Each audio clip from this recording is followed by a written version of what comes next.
दोस्तों, भोजपुरी के शेर पावर स्टार पवन सिंह एक बार फिर से लकीर खींचने का काम कर रहे हैं। दोस्तों, आप लोगों को पता होगा दोस्तों कि साउथ की बहुत बड़ी फिल्म है आदि पुरुष, जिसमें बाहुबली के हीरो प्रभास नजर आएंगे। दोस्तों, इस फिल्म में आपके चहीते मेरे चहीते पावर स्टार पवन सिंह गाना गाएंगे। दोस्तों, आप लोग को वीडियो में बने रहो, मैं आप लोगों को बताता हूँ कि फिल्म जो है आदि पुरुष, इसमें पावर स्टार पवन सिंह कैसे गाना गाएंगे। दोस्तों, आप लोगों को पता है कि आदि पुरुष कई भाषाओं में रिलीज किया जाएगा और सुनने में आ रहा है कि ये फिल्म जो है भोजपुरी में भी डब की जाएगी।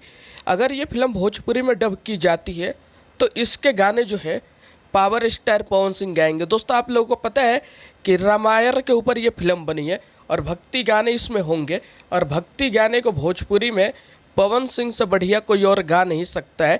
इसलिए हम कह सकते हैं कि ये फिल्म अगर भोजपुरी में डब होती है तो पावर स्टार पवन सिंह ही इसके गाने गाएंगे। और दोस्तों, आप लोगों को बता दूं, आप लोगों को पता होगा कि कुछ दिन पहले पावर स्टार पवन सिंह ने अपने इंस्टाग्राम से इस फिल्म को प्रमोशन किया था। अगर ऐसा होता है, भोजपुरी में डब होती है, तो पवन सिंह ही गाना गाएंगे। दोस्तों।